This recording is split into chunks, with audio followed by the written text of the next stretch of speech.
if you're in the market for a new gents carry to go with that suit and tie, or maybe a nice date night knife, or maybe you're just looking for something that looks real classy while you're slicing open them envelopes and Amazon boxes.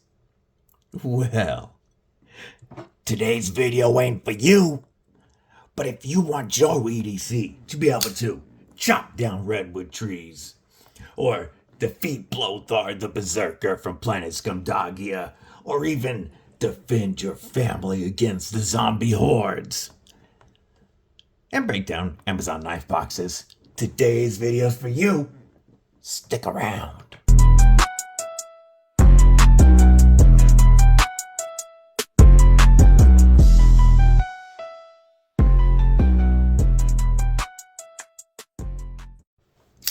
What's up, Cripple Crew?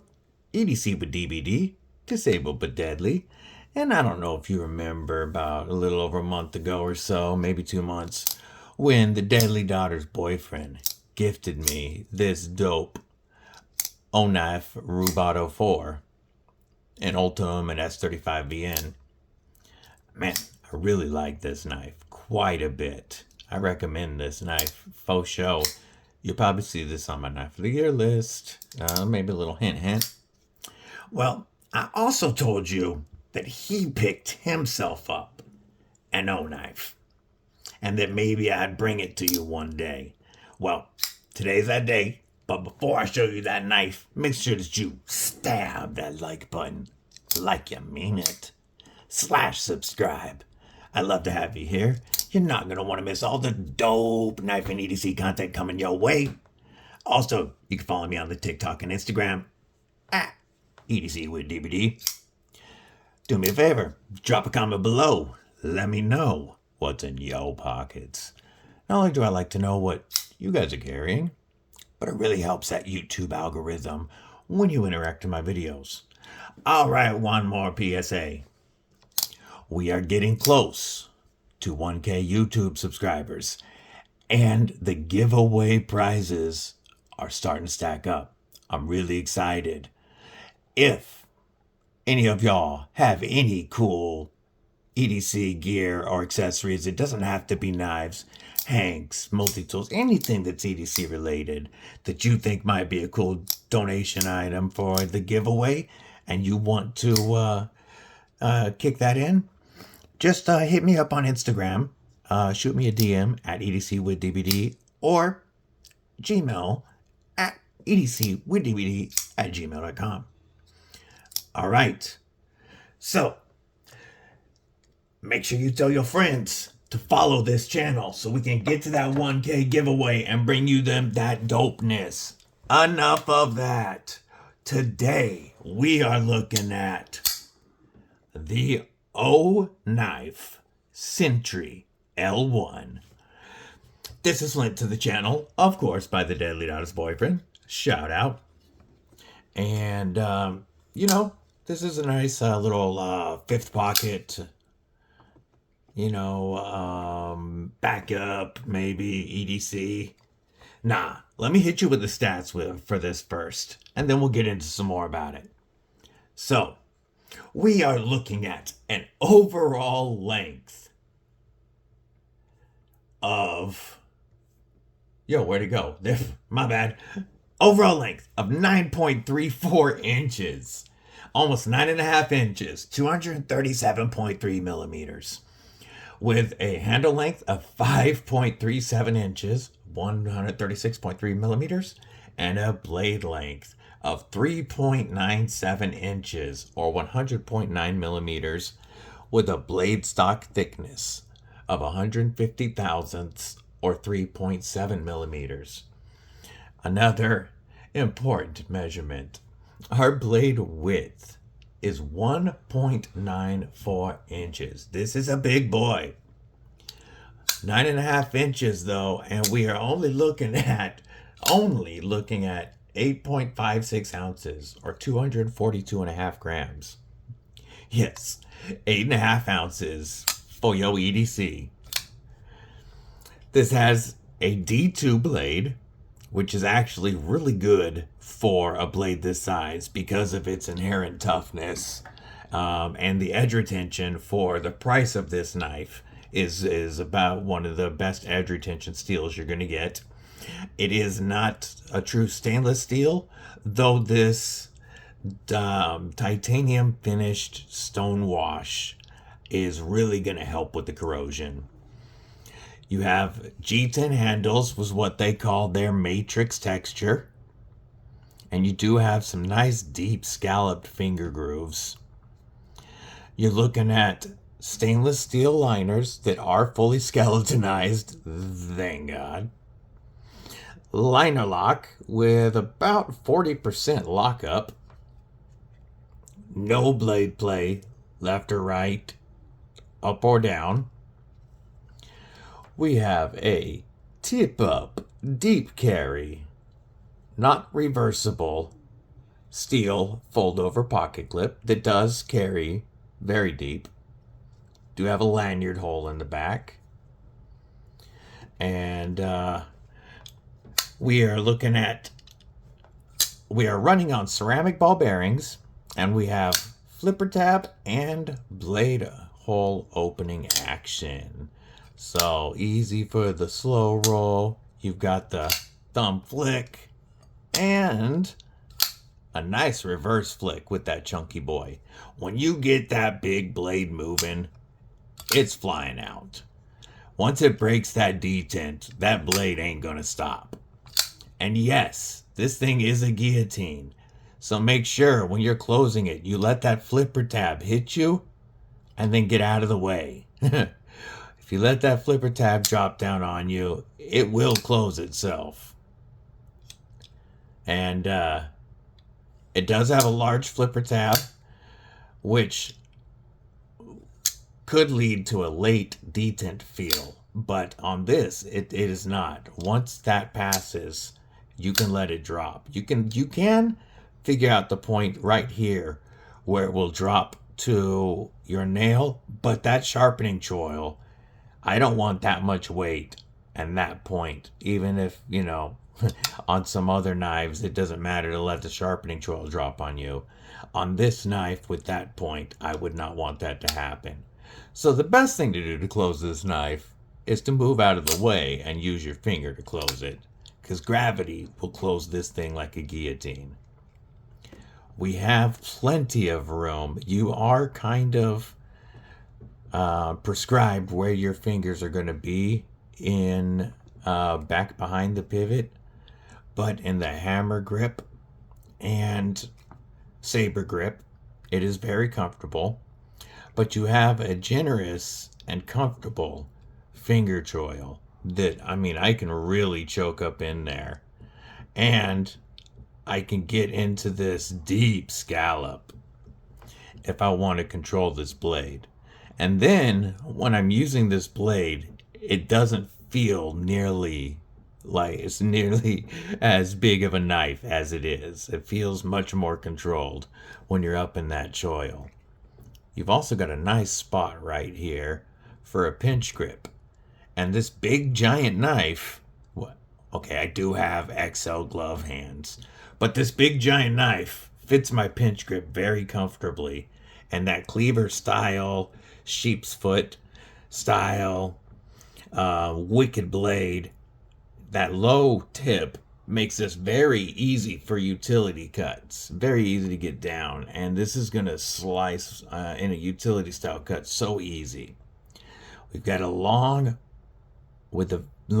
flat, not necessarily flat, but it's a very slight belly. It's very slight curve to that belly.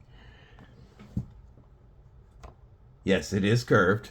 It does rock, but it's a slight enough curve that it's going to let you stay in cuts all the way to the end of that blade, allowing you to make very long cuts very easy. It also means it's going to carry the force of that cut out to the tip instead of slipping out. Yes, it is giant. No, it does not feel as big as it is. And now we're going to give you some size comparisons, just so you can really get an idea. First,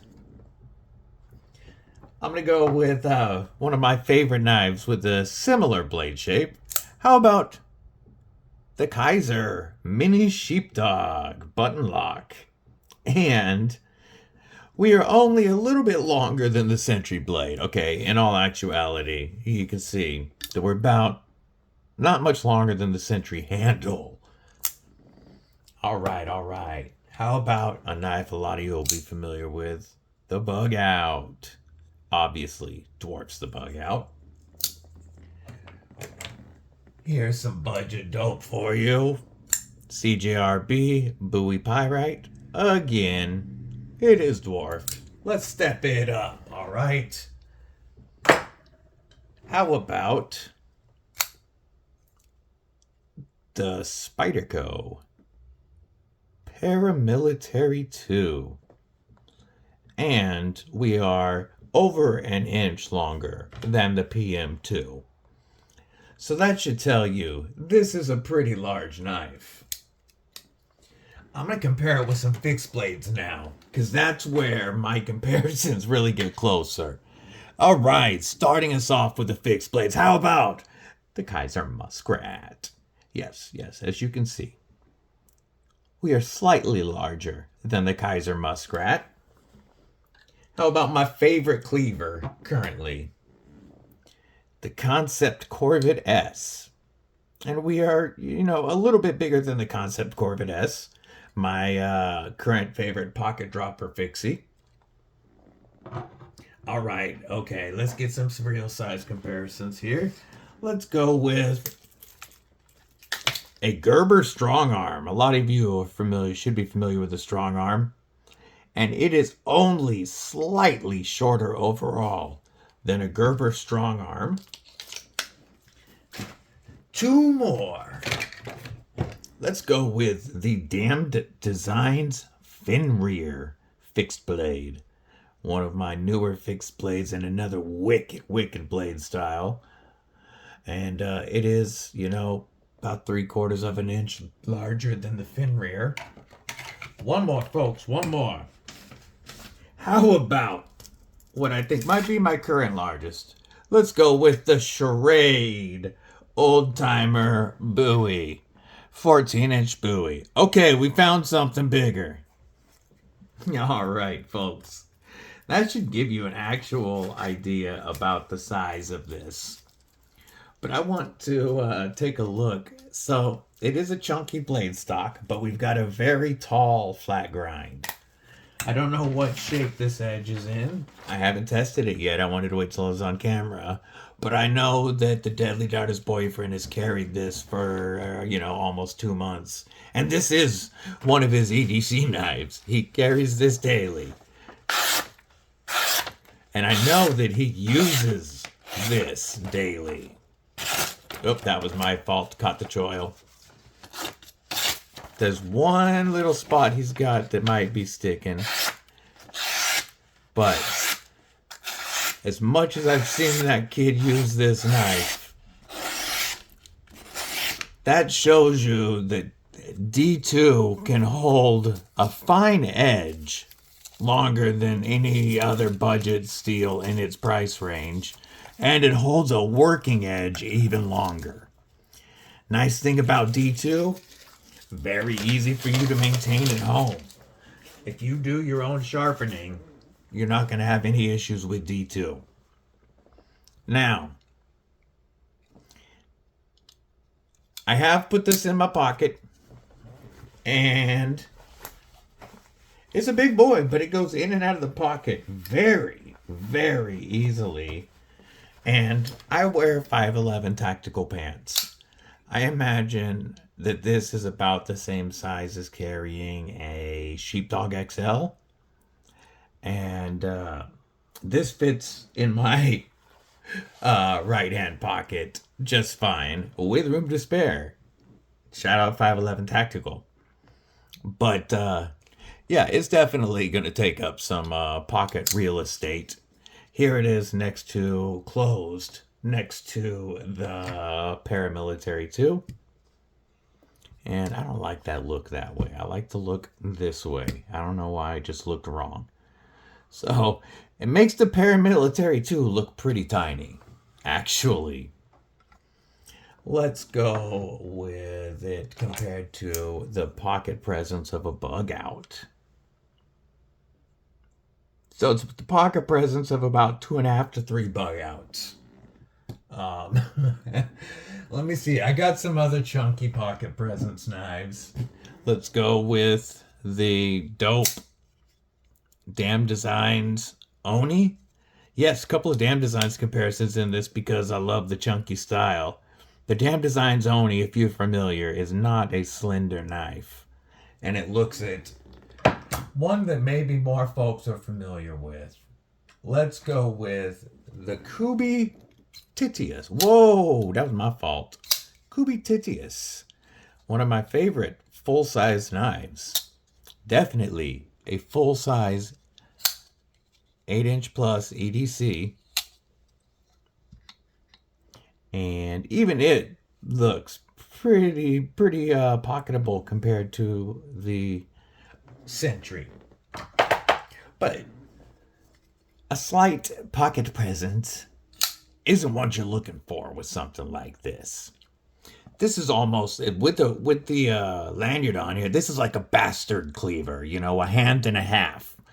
Like, this is a knife that you're looking for when you want to be able to do anything from get back here and do some actual chopping to you name it, you could throw it at this knife. But you're also buying this because you're a knife person, and this is just freaking dope. Like, it's cool. This is one of those knives that when you open it, you just smile. If you're a real knife person, you know what I mean. This is one of those makes you happy when you open it knives. But even though it's so gigantic, it really is comfortable and controllable in this grip and feels smaller than its, almost 9 or over 9-inch presence. The pinch grip, again, more comfortable than it has any right to be on a knife this size. Oknife did a fantastic job with taking a knife that should be giant and unwieldy and making it feel comfortable in multiple grips. Yes, you can easily turn it around to cut straps. And yes, this is perfect for a beef jerky Avenger or Defender grip. I am locked in either way, and between the giant flipper tab, being able to cap off the end of this, and this nice matrix texture G10, I have zero worries about sliding on any beef jerky juice. So, again, if you need to fight Blothar the Berserker from Planet Scumdagia, if y'all is metal fans, you know who I'm talking about, then this knife is for you. But if you have a bunch of cardboard boxes that you need to break down, this knife is the knife for you. This is going to break down cardboard all day long without fatiguing your hand. It's going to give you a long cut through the cardboard, and you're going to hold an edge for a long time. This behind the edge, I need to get to set of calipers, but you can feel that it is thinner than the 150 thousandth inch blade stock would make you think. Because of how wide that blade is, it makes your grind very tall. This would be a full flat grind on most knives. Like, here is a Rubato 4 with a full flat grind. And yes, so that's as tall or taller as the full flat grind on a rubato. What that means is it's got a lot of real estate to lose that thickness as it gets down to a decently thin edge for such a big cleaver. Also, you're going to be able to sharpen this forever. Between the plunge grind being done very well and ending very quickly, and there's a giant finger drill giving you all the sharpening life, this is going to look like the world's funkiest fillet knife before you run out of sharpening room. That action is really, really good for the push button or the light switch. Like, it's just a fun knife that's done very well. And unfortunately, because this knife was only $64.99, unfortunately it's sold out on the Oknife website. However, if I do find it for sale, I'll drop a link in the description. But if you get a chance to get your hands on an Oknife Sentry L1, I'd say do yourself a favor and add it to the collection. It's one of those knives that you might not carry every single day, but it's going to make you happy every time you use it. And around the house, this thing would prove to be a very useful tool. So, I hope you all had as much fun with this knife as I did. Have a killer day. Stay safe, stay frosty, and most importantly, stay deadly.